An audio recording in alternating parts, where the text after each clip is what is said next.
खुशियों के एम्बेसडर में इस बार आपकी मुलाकात करा रहे हैं एक ऐसे व्यावसायिक परिवार से जिनका व्यवसाय स्टील सिटी में कॉलोनी निर्माण से लेकर फूड प्रोसेसिंग इंडस्ट्री तक फैला हुआ था, जो कभी नकारात्मकता और निराशा के दौर से गुजर रहा था।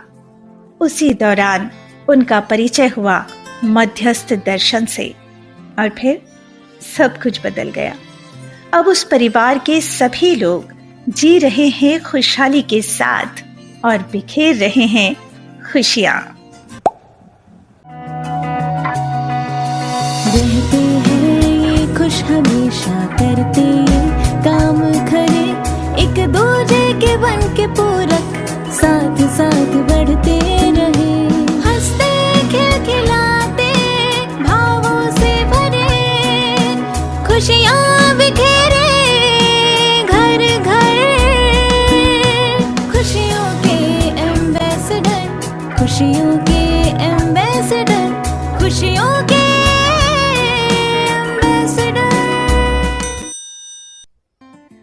छत्तीसगढ़ के भिलाई के रहने वाले महावीर अग्रवाल राइस मिल के मालिक हैं। एक ऐसे व्यावसायिक घराने से ताल्लुक रखते हैं जहां बच्चों के लिए अधिक से अधिक पैसा कमाना ही जिंदगी का मुख्य लक्ष्य रहा है। महावीर भैया को पैसों की कमी नहीं रही, लेकिन पैसों के साथ साथ सम्मान पाने की चाहत में सामाजिक और राजनीतिक गतिविधियों में व्यस्त होने के बाद भी उन्हें वह संतुष्टि नहीं मिली जिसके लिए ये सब प्रयास कर रहे थे, बल्कि व्यस्तता इतनी बढ़ गई कि परिवार में अतृप्ति और तनाव बढ़ने लगा।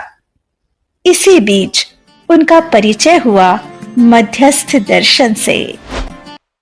बिल्कुल भैया, सन 2015 में जब पहली बार जो दर्शन की सूचना मिली, उसके पहले पारिवारिक, आर्थिक, सामाजिक तीनों तरफ से मतलब जो है ना एक नेगेटिविटी का वातावरण घर में बन गया था। तो उसमें मतलब जो है बहुत ज़्यादा मतलब जो है ना एंजाइटी और साथ की स्थिति बनते जा रही थी। मतलब जो है ना ऐसा लग रहा था कि मतलब जो है ना ये पूरा जो समाज है किसी प्रकार से, या परिवार जो है किसी प्रकार से व्यक्ति को सपोर्ट करने के लिए स्थिति में नहीं। तो एक तरीके से विरोध की स्थिति बन गई थी, मतलब परिवार में भी ना, या जितने आसपास के जो संबंधित उनके साथ में। लेकिन जब दर्शन के बारे में समझ में आया, दर्शन को पढ़ने लगे, सुनने लगे, तो एकदम से मतलब जो है ना एकदम क्या बोलना चाहिए, कायाकल्प टाइप का मतलब जो है ना विचारों में हुआ। और उसके बाद मतलब हम आज काफ़ी मतलब जो है ना खुशहाली पूर्वक जो है ना जीवन जी पा रहे हैं, ऐसा लगता है। यदि दर्शन ना मिला होता तो परिवार कैसा होता? लेकिन दर्शन मिलने से मतलब जो है ना पूरा का पूरा हमारे जीने का स्टाइल जो है वो पूरा परिवार मूलक हो गया। तो परिवार मूलक होने से हमारा सारा कार्यक्रम जो है परिवार स्तर पे या परिवार समूह स्तर पे बनने से जो है वो स्थिति से मतलब या भयावह स्थिति से हम बच गए। इस परिवार की खास बात यह है कि पारंपरिक रूप से चले आ रहे पुरुष स्त्री में भेद को नकारते हुए परिवार के सारे सदस्य मिलकर घर और बाहर का काम करते हैं। शिक्षा और उत्पादन घर की व्यवस्था का केंद्र है।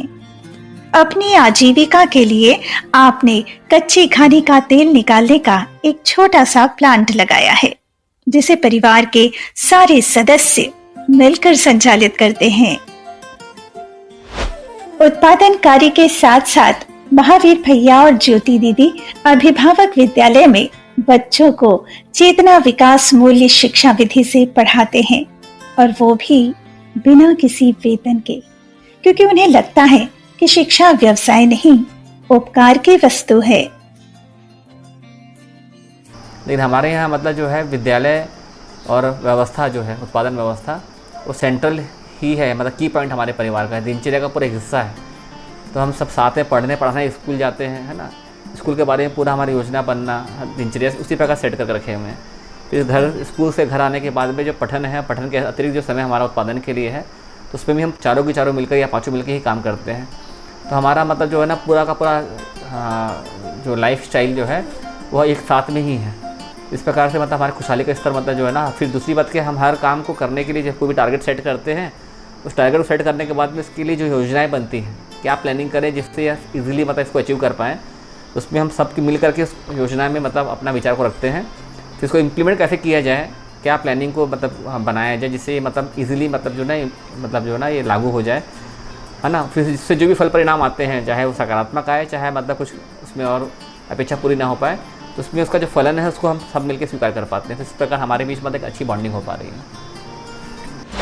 कि 2-3 विधाओं में हम लोग लगभग शिक्षा में और उत्पादन में उसमें हम लोग आगे बढ़ रहे हैं, और धीरे धीरे विनिमय में भी उसमें और आगे बढ़ने की अपेक्षा दिख ही रही है। बच्चों में मध्यस्थ दर्शन का अभ्यास करने से जीने में क्या बेहतर परिणाम आया है, इसे बिटिया अदिति बहुत अच्छे से बताती हैं। तो मध्यस्थ दर्शन के प्रति तो मेरी 100% स्वीकृति बन पा रही है, मैं ऐसा देख पा रही हूँ। और जो परिवार का रहने का हमारा तरीका है या हमारी जो लाइफस्टाइल चल रही है, उससे भी मैं काफ़ी खुश हूँ, मतलब संतुष्ट हूँ कि जिस तरीके से हमारी बातचीत होती है फैमिली के साथ में, हमारी गोष्ठी जो होती है परिवार गोष्ठी, तो उसमें एक तरह से खुल के शेयरिंग हो पाती है पेरेंट्स के साथ में। तो एक जो काउंसलिंग वाला भाग होता है वो पूरा होते हुए दिखता है, जिससे मुझे लग रहा है कि हमारे जो आगे बढ़ने में जितने भी प्रॉब्लम्स आती है उसके सॉल्यूशंस मिल पाते हैं और कोई भी बाधा नहीं आती है। तो इस लाइफस्टाइल में भी जीने में मेरे को काफ़ी अच्छा लग रहा है। जय बेटा जी ने अपनी कॉलेज की पढ़ाई के साथ साथ मध्यस्थ दर्शन का 6 मासिक अध्ययन हाल ही में पूरा किया है। अध्ययन पूरा करने के बाद अब उन्हें कैसा लगता है? एक अलग एम्बिशंस, एक अलग टारगेट, एक अलग नंबर्स को हम चित्रण में इच्छा के रूप में बना के रखे थे, वो डिसॉल्व होते हुए दिख रही है। और प्लानिंग के रूप में तो मेरे को लगता है कि 6 महीने में जो पिछले था वो तो पूरा ऑलमोस्ट अब चेंज होते हुए दिख रहा है। तो अभी नया प्लानिंग के रूप में ऐसा जितना ही है कि मैं कैसे इसमें और समय लगा पाऊँ पठन के साथ साथ, और अपने कार्य अभ्यास को लेकर कुछ अपनी अंदर योग्यता अर्जित कर सकूँ, परिवार में कुछ एक अपना भागीदारी या जो निर्वाह पक्ष है उसको डेवलप कर सकूँ, ऐसा प्लानिंग में आता है। पारंपरिक रूप से व्यावसायिक परिवार से रिश्ता रखने वाले महावीर भैया बच्चों के भविष्य के बारे में क्या सोचते हैं? लेकिन दर्शन मिलने के बाद में मतलब जो है उस प्रकार का विचार जो था वो डाइल्यूट हुआ है। अब हमारी मतलब मान्यता ऐसी बनी है कि बच्चे जो है ना योग्य हो जाएं, है ना, क्योंकि मतलब ना हमको एकदम गहराई से मतलब जो है ना ये स्वीकृति हो गई, ऐसा लगता है कि मतलब शिक्षा से ही मतलब जो है ना इस समाज में जितने भी अव्यवस्था है इसका सॉल्यूशन निकल सकता है। तो हम पूरा परिवार जो एक सूत्र होकर के हमारा लक्ष्य को बना रखें कि शिक्षा में जितना भी हमारी भागीदारी हो पाए, उसके लिए जितनी योग्यता हमको अर्जित करें ना, समझे को समझा पाना, है ना, सीखे को सिखा पाना और किए को करा पाना। तो हमारे परिवार का लक्ष्य भी यही है कि मतलब जो है ना हम जो भी समझ पाए हैं या जो समझना शेष है उसको समझ करके पर समाज के अंदर में अपना अधिक से अधिक मतलब जो है ना चीज़ों को दे पाएँ मतलब जो है ना। तो मैं अभी मतलब जो है ना विद्यालय में भी मतलब इसी प्रकार देखता हूँ कि मतलब जो भी विद्यालय में मैंने जिम्मेदारी स्वीकार की है, चाहे वो वहाँ की किसी व्यवस्था की अर्थ में हो, चाहे वो बच्चों को पढ़ाने के अर्थ में हो, है ना, मैं उसमें एंड टू एंड मतलब जो है ना टॉप टू बॉटम मतलब जो जितना भी मैंने स्वीकारा उसको पूरा कर पाऊँ, इसके लिए मतलब मैं बहुत ज़्यादा मतलब जो है ना जागरूक रहता हूँ और प्रयास करता हूँ। मतलब कन्विंस तो इस लॉजिक से है कि जो भी वर्तमान में हम देखते ही हैं, एक भौतिक पक्ष के सुख सुविधा को एक ग्लिम्स मिला है, जो साथ में एक जो संबंध वाले पक्ष का एक ग्लिम्स मिला है, जो और एक बौद्धिक पक्ष का जो सुख है, अंतर सुख जिसको बोल रहे हैं, उसका एक ग्लिम्स मिला है। तो तीनों में ऐसा लगता है कि पहले वाले सुख में उतनी स्थिरता नहीं है और उन लोगों को चाहिए भी नहीं। तो ये लॉजिकली तो क्लियर है। और एक जो बौद्धिक सुख का या संबंध वाले पक्ष में जो एक तृप्ति मिलती है, उसकी एक सुख की ग्लिम्स मिलते हुए उसको और आगे बढ़ने के लिए प्रेरणा रूप में मिलती है। तो ये इसमें समय लगाने का एक बल मिलता है, ऐसे देख पाता हूँ मैं।